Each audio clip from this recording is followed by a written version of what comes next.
जय मां गुरुवर गुरुवर जय मां गुरुवर गुरुवर। सोचना है उस बिंदु पर, आज्ञा चक्र को कभी खाली मत छोड़ो। लाल कुंकुम का तिलक लगा सको तो ये कलिकाल में जो नाना प्रकार के दूषित चेतना तरंगे फैल रही हैं उनसे आपका बचाव होगा, उनसे आपकी रक्षा होगी। आप कुंकुम का नहीं लगाना चाहते, चंदन का लगा ले, किसी आज्ञा चक्र को कुछ ना कुछ आच्छादित करके रखें। कुछ आपके विभाग ऐसे पड़ जाते हो जहां आपकी मजबूरी हो, तो आप जब उन विभागों में सर्विस करें उस समय को छोड़ करके बाकी समय कुंकुम का तिलक, चंदन का तिलक, किसी ना किसी चीज का तिलक लगा के रखो। यह आज्ञा चक्र एक पावरफुल चक्र है, राजा चक्र है। इसके बारे में मैंने चिंतन दिया है, क्योंकि चिंतन मैंने पूर्व में अनेकों जगह दे रखा है। उन कैसेटों के माध्यम से, पत्रिका के माध्यम से आपको धीरे धीरे वो चिंतन आप हासिल कर सकते हो।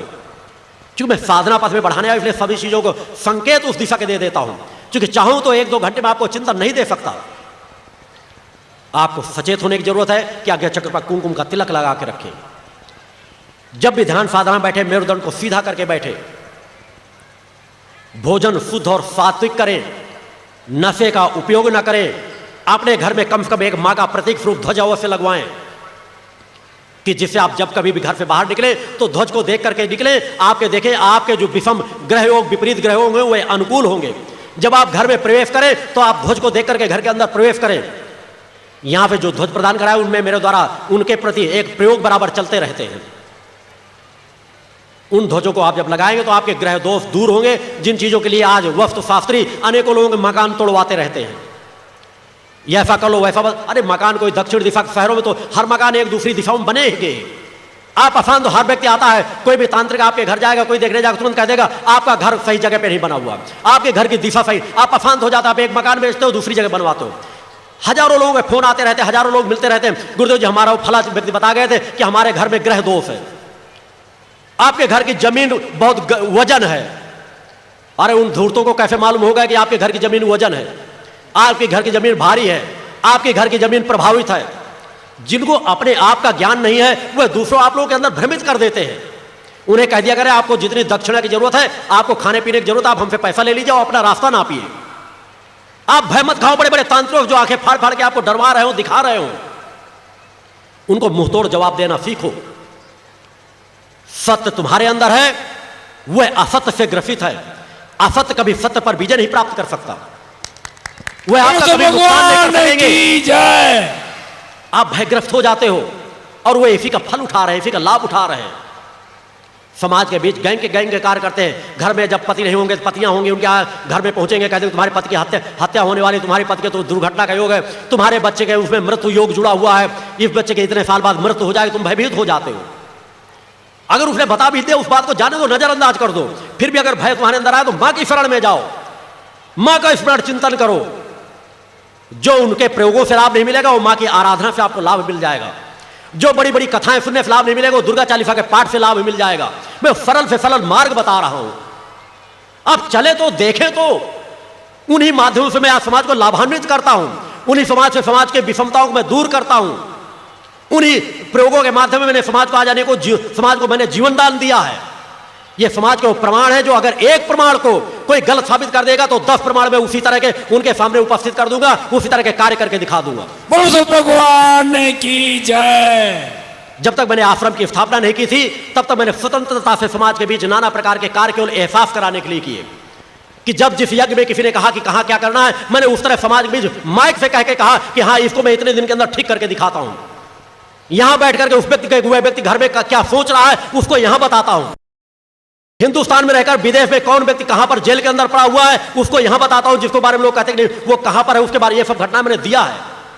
खोए हुए व्यक्तियों की जानकारी दी है, मगर मैं संकल्प ले चुका हूं कि मैं किसी खोए हुए व्यक्ति की भविष्य में जानकारी नहीं दूंगा। ये मैंने 15 साल पहले संकल्प ले लिया था। मगर आज भी यहां बैठे, क्योंकि मेरा मार्ग नहीं है, क्योंकि मार्ग में देना शुरू कर दूं मेरा रास्ता भटकता चला जाएगा। फिर कोई कहेगा मेरी गाय खो गई है, कोई कहेगा मेरी भैंस खो गई है, कोई कहेगा मेरी रुमाल खो गई है, कोई कहेगा मेरा पर्स खो गया। मैं इस मार्ग के लिए नहीं आया हूं। मेरा लक्ष्य, मेरी साधना तरंगे केवल आपके चेतना तरंगों को, आपके अंदर आत्मा में पड़े हुए आवरण को हटाएं।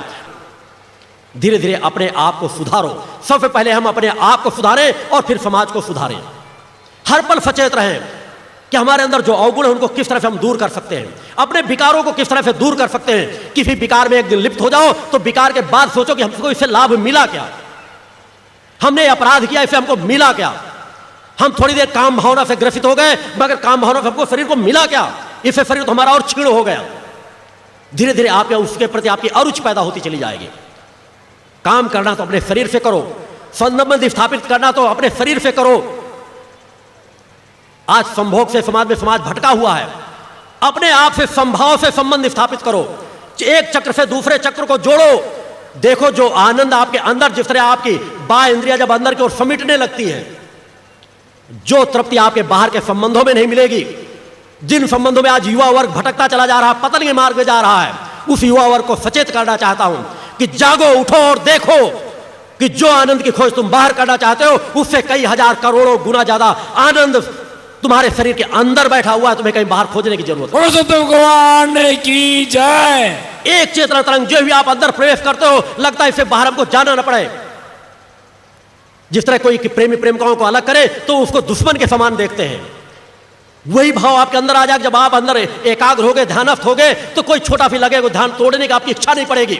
बस एक बार देखा है, बार बार देखता रहूं, एक बार उससे संबंध स्थापित किया मैंने, बार बार संबंध स्थापित करो, उससे अलग जाने की इच्छा ही ना पड़े। बाहर जाओ तो बार बार अंदर की ओर खिंच जाओ। जिस तरह आप थकावट में होते हो, आपको नींद आ जाती है, क्योंकि यही आपने सीखा है। जब ध्यान इसी प्रकार आपको खींचने लगे अंदर की ओर कि आप थोड़ा सा वातावरण आपके अनुकूल मिला, आपकी आंखें बंद होने लगे, आप ध्यानस्थ होने लगो, आपका मन एकाग्र होने लगे, आपकी चेतना जागृत होने लगे। जिस क्षण उन संबंधों से संबंध जोड़ लोगे, आपको मेरी कही हुई बातों का एहसास होगा कि त्रिभुवन का सुख आपके अंदर समाहित है। प्रकृति ने हमको सब कुछ दे रखा, प्रकृति को दोष मत दो। आपके सामने कोई आपका पैर टूट जाए, आपके घर में किसी की दुर्घटना में मृत्यु हो जाए, उसके लिए दोषी आप हो या तो वह व्यक्ति है, उसके लिए प्रकृति सत्ता को दोष मत दो। और आप यही कर रहे हो। दीपावली के दिन कोई खत्म हो जाए, हम दीपावली मनाना बंद कर देंगे। दशहरे के दिन कोई खत्म हो जाए, हम दशहरा मनाना बंद कर देंगे। किसी मंदिर में हम गए थे, उस दिन उसी समय हमको फोन आ जाए कि हमारे परिजन की मृत्यु हो गई, हम उस मंदिर में जाना बंद कर देते हैं, मंदिर को अशुभ मान लेते हैं। अनेकों लोग कहते हैं माता की पूजा करते थे, अरुचि हो गई, हम नवरात्र में व्रत थे और व्रत के समय हमारे पिताजी खत्म हो गए, व्रत के समय हमारी पत्नी खत्म हो गई। अरे सौभाग्य मानो कि व्रत के समय तुम्हारा परिजन खत्म हुआ, सौभाग्य मानो कि नवरात्र में तुम्हारे परिजन को मुक्ति मिली, सौभाग्य मानो जिस समय तुम मंदिर में थे उस समय तुम्हारे परिजन की मृत्यु हुई, तो कहीं ना कहीं वह ऊर्जा भी परिजन के साथ सहायता में जुड़ रही होगी। भगवान की जय। आप मांगते हो क्या हो कि शुभ समय में मेरी मृत्यु हो, कि अगर मैं भौतिक जगत में कुछ नहीं कर रहा तो कम कम शुभ समय में अगर शरीर की आत्मा निकलेगी तो मेरा कल्याण होगा। तो जिन त्योहारों को तुम्हें और बढ़ चढ़ के मनाना चाहिए, उन्हीं त्योहारों को तुम मनाना बंद कर देते हो। यही वही गलतियां हैं। तुम संबंध किस प्रकार स्थापित करना चाहते हो? प्रकृति तुम्हारे साथ अच्छाई करती है और तुम उसको बुराई में ले लेते हो। अनेकों देवी देवताओं के मंदिरों में जहां नवरात्र में लोग जाते रहते हैं, चाहे कि वैष्णो देवी का मंदिर हो, चाहे मैहर का मंदिर, अनेकों जब इस तरह के सैकड़ों हजारों मंदिर है, तीर्थ स्थान में अनेकों लोग जाते हैं और एक्सीडेंट होते हैं रास्ते में, तो क्या दोष मां का है? अरे मां ने तो कुछ कदम आपको खींच लिया कि कम से नहीं था तो आप घर पे चले तो 10 कदम, 5 कदम उस दिशा में चले तो 5 कदम के ध्यान तो आपकी ओर गया। और मृत्यु के अंतिम क्षणों पर अगर हमारा एक चिंतन चला जाए तो हम सबसे बड़े सौभाग्यशाली हैं। भगवान की जय। प्रकृति तुम्हें सौभाग्यशाली बनाती है और तुम अपने आप को दुर्भाग्यशाली मान लेते हो। सोच हासिल करो, समझो, विवेक को जागृत करो कि यदि अच्छे शुभ समय पे, यदि अच्छे समय पे हमारे किसी परिजन की मृत्यु हो तो उस समय को हम और अच्छे से मनाएं। यह माने कि हो सकता है अंतिम क्रियाकर्म करने पे उसको जो लाभ नहीं मिलेगा वो स्वतः वो लाभ लेकर चला गया। इन छोटी छोटी बातों में अपने आप को सजग रखो, सचेत रखो। और करना क्या है? आपको संबंध जोड़ना है। जो विचार आपके भटके उनको सुधार लेना है। यही तो हमें गीता सिखाता है, यही तो हमारी रामायण सिखाती है। गीता हमें सिखाती क्या? कर्मवान बनना। गीता हमें वह ज्ञान सिखाती है, वह योग सिखाती है। मगर आज जितने कथावाचक सिखा क्या रहे हैं, यदि वह कर्म ज्ञान वह योग सिखा रहे होते तो आज समाज साधक बना होता, समाज चेतनावान बना होता, समाज प्रसन्नचित होता, समाज के अवगुण दूर हो रहे होते। ये समाज में जो इस तरह दंगे फैल रहे हैं, दंगे न फैल रहे होते, मानव मानव से प्रेम कर रहा होता। आपको वही जागृति अपने अंदर लाना है, वही विवेक अपने अंदर लाना है, वही सोच अपने अंदर पैदा करना है। यदि आप सोच पैदा कर लो तो आप गुरु को मानो या न मानो, गुरु आपको स्वतः मानता चला जाएगा। बोलो सत भगवान की जय। जो भी सच्चा धर्म गुरु होगा वो आया किस लिए है समाज में? आप 2 कदम चलो तो 10 कदम आपकी ओर बढ़ेगा वो है। भगवान भी कहते हैं मैं भक्तों का गुलाम हूं, तो गुरु तो उनके एक माध्यम है। थोड़ा सोचो, सचेत करो, जागृत करो अपने आप को। प्रकृति तो हर पर आपको अपने जोड़ रखना चाहती है, और हम दूर को भाग रहे हैं, हम बाहर को भाग रहे हैं, केवल हमको दिशा दूर मोड़ देना उस दिशा में। एक भक्त बनो, शिशु बनो, विवेकवान बनो, अनीति अन्याय धर्म से अपने आप को दूर करो, अनीति अन्याय धर्म के खिलाफ धीरे धीरे आवाज उठाना शुरू करो, एक संगठित विचारधारा अपने अंदर जागृत करो। नहीं, बगल में एक मारा जाता रहता, हम बोलते नहीं, बस वही उदाहरण दे देते हैं गांधी जी के 3 बंदर। आंख बंद कर लो, हमें कुछ नहीं देखना, कान बंद कर लो, हमें कुछ नहीं सुनना, मुंह बंद कर लो, हमको बुराई के कुछ नहीं बोलना।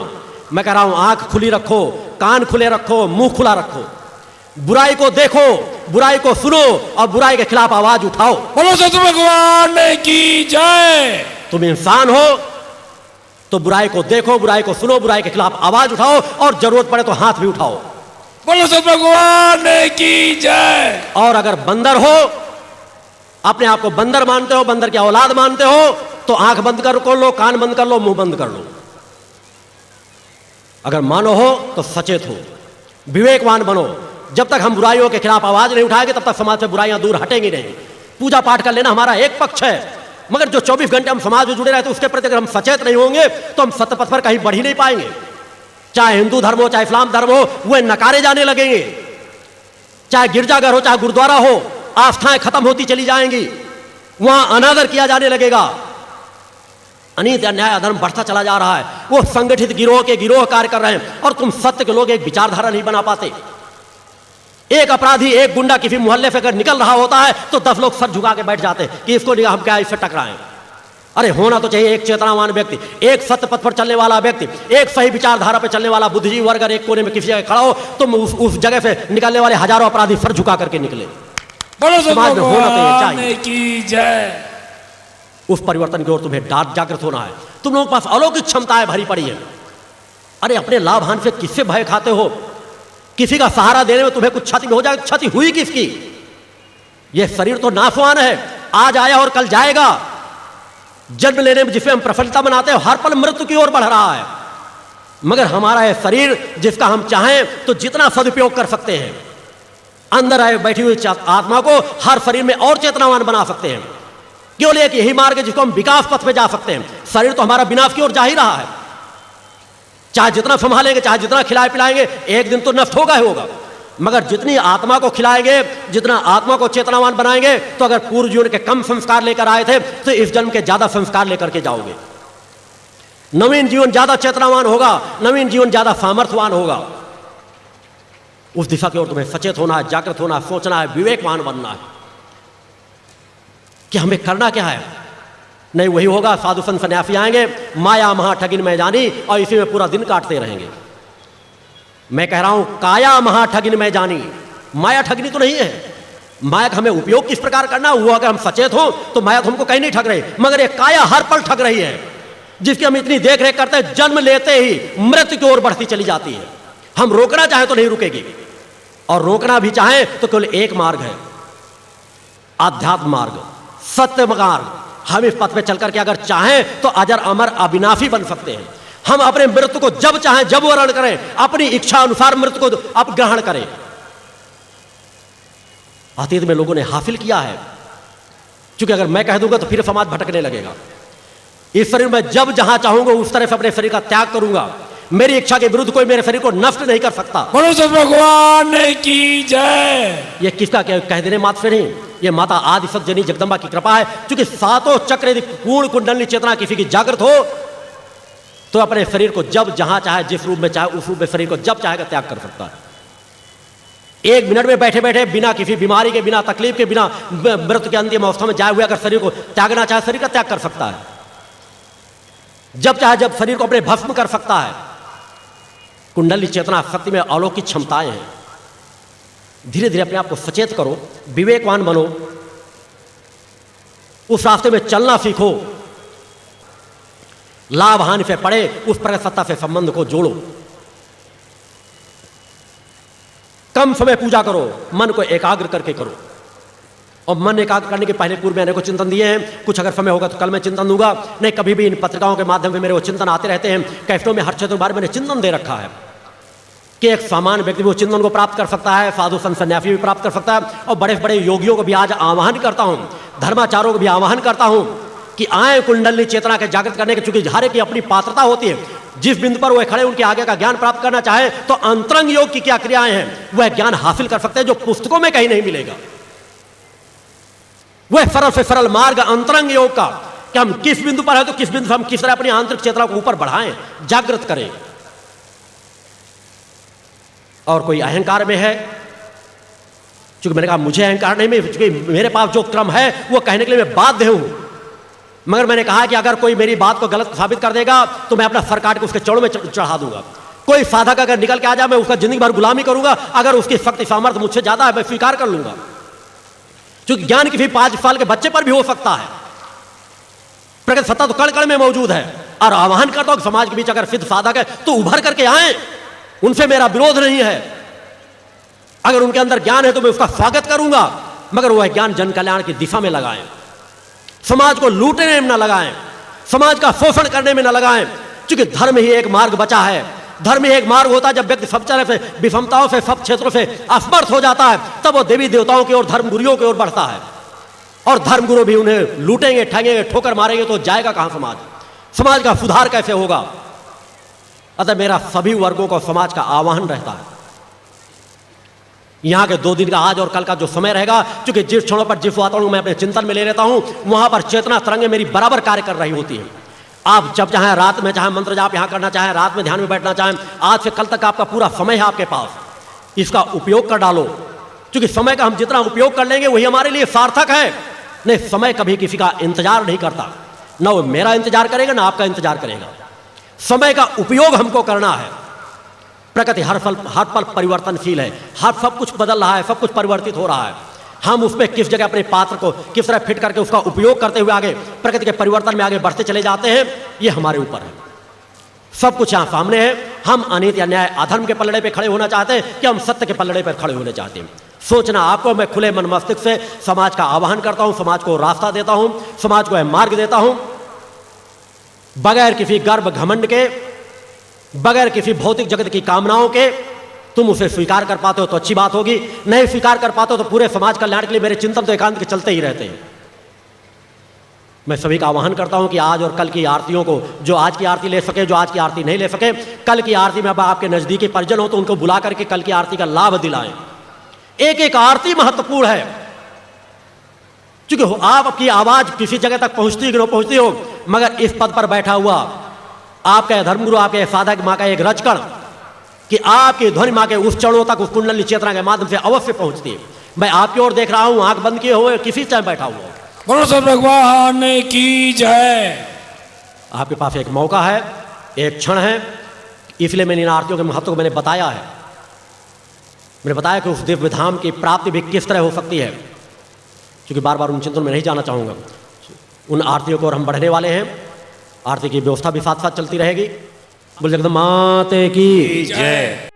या देवी सर्वभूतेषु शक्ति रूपेण संस्थिता, नमस्तस्यै नमस्तस्यै नमस्तस्यै नमो नमः। पंच ज्योति शक्ति तीर्थ सिद्धाश्रम, मां की कृपा और गुरुदेव की अमृतवाणी का पावन संगम। एक ऐसी पवित्र भूमि जहां मां भगवती की ज्योति हर दिल को रोशन करती है, जहां परमहंस योगीराज श्री शक्तिपुत्र जी महाराज के चरणों में बैठकर हर मन की पुकार सुनी जाती है। पंच ज्योति शक्ति तीर्थ सिद्धाश्रम, जहां हर कदम पर साधना, हर सांस में भक्ति और हर पल में जन कल्याण की सुगंध बिखरती है। आओ इस अलौकिक यात्रा में शामिल हो और देखो कैसे एक आश्रम ने करोड़ों जीवन को बदला। युगवंदनीय धर्म सम्राट, युग चेतना पुरुष सद्गुरुदेव परमहंस योगीराज श्री शक्तिपुत्र जी महाराज के पावन चरणों में कोटि कोटि नमन, वंदन और प्रणाम। उनकी कृपा से एक ऐसी पवित्र स्थली का सृजन हुआ जो तप, योग, ध्यान और साधना का स्वर्णिम केंद्र है। यह है मध्य प्रदेश के शहडोल जिले की ब्योहारी तहसील में बसा पंचज्योति शक्ति तीर्थ सिद्धाश्रम, जिसकी नींव परम पूज्य गुरुवर्श्री ने 23 जनवरी 1997 को रखी।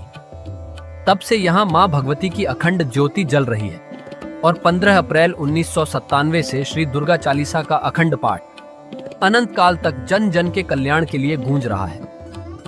हर सुबह और हर शाम जब सूरज की किरणें और चांद की चांदनी सिद्धाश्रम को चूमती हैं, तब परम पूज्य गुरुदेव जी माता भगवती आदिशक्ति जगत जननी दुर्गा जी सहित सभी देवी देवताओं और सहायक शक्तियों की आरती करते हैं। इस पावन बेला में भक्तों के हृदय मां की भक्ति में डूब जाते हैं। मूल ध्वज साधना मंदिर में भी रोज सुबह शाम होने वाली आरती में भक्तों का समूह उमड़ता है।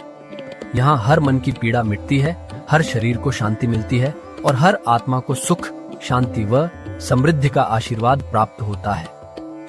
परम पूज्य गुरुदेव की कृपा ऐसी कि वे रोज सुबह और शाम भक्तों से निःशुल्क मिलते हैं। मां के भक्त और गुरुदेव के शिष्य अपने मन की बात उनके चरणों में रखते हैं और बदले में समाधान व आशीर्वाद पाते हैं।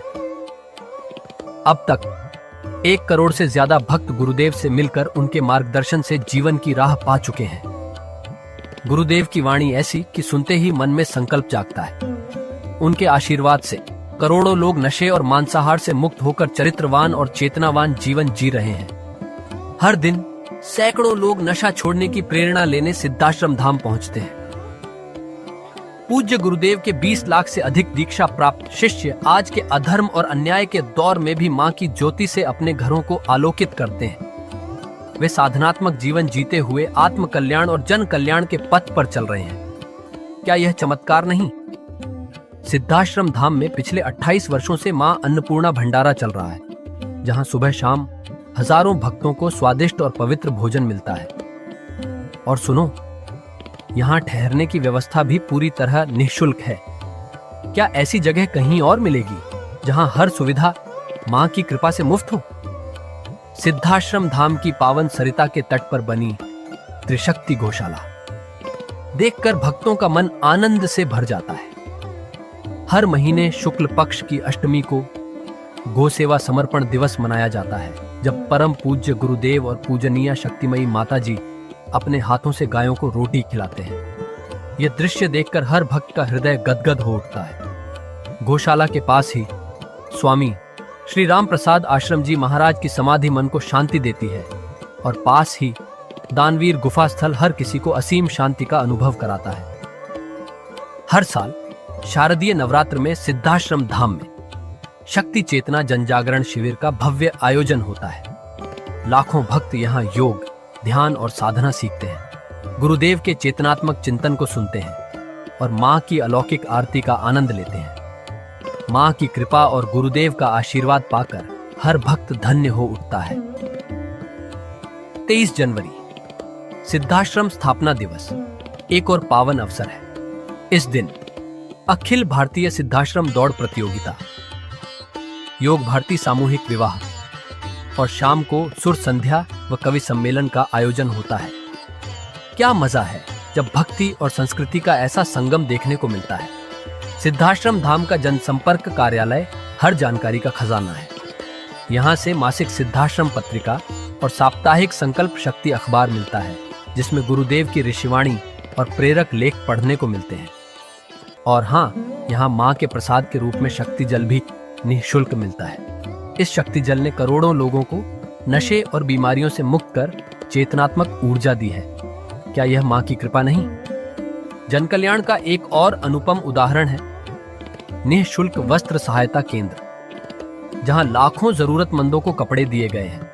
यह सिलसिला आज भी अनवरत चल रहा है। सिद्धाश्रम धाम में पौधारोपण का भी बड़ा काम होता है। परम पूज्य गुरुदेव जी महाराज एवं पूजनीय शक्तिमयी माता जी स्वयं समय समय पर पौधारोपण करके पर्यावरण को बढ़ावा देते हैं। सिद्धाश्रम धाम में अनेक प्रकार के फल, फूल और औषधियों के हजारों पेड़ों की हरियाली देखकर मन प्रसन्न हो जाता है। सिद्धाश्रम धाम में विभिन्न प्रकार की हरी सब्जियां उगाई जाती हैं, जो निःशुल्क चल रहे मां अन्नपूर्णा भंडारे में प्रयोग की जाती है।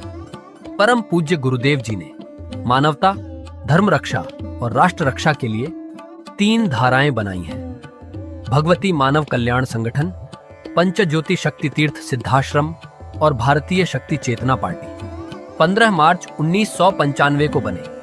भगवती मानव कल्याण संगठन के 1 लाख से ज्यादा कार्यकर्ता नशा मुक्त, चरित्रवान और परोपकारी समाज बनाने में जुटे हैं। संगठन का नशा विरोधी आंदोलन इतना प्रभावी है कि पिछले कुछ सालों में 2000 से ज्यादा अवैध शराब माफियाओं पर कार्रवाई हुई। संगठन के समर्पित और कर्मठ कार्यकर्ता दिन रात इस मिशन में लगे हैं। Siddhashram Ayurveda and food products के जरिए शुद्ध दवाएं और खाद्य पदार्थ बनाए जाते हैं। इन्हें लेने या व्यापार के लिए एजेंसी पाने के इच्छुक लोग संपर्क कर सकते हैं। आओ सिद्धाश्रम की इस पावन यात्रा का हिस्सा बनो। यहाँ माँ का अखंड गुणगान सुनो, साधना में डूबो और परम पूज्य गुरुदेव के दर्शन कर जीवन को धन्य करो। भगवती मानव कल्याण संगठन तुम्हें मानवता, धर्म और राष्ट्र की सेवा में शामिल होने का सादर न्योता देता है। जय माता की, जय गुरुवर की। जय माँ, जय माँ।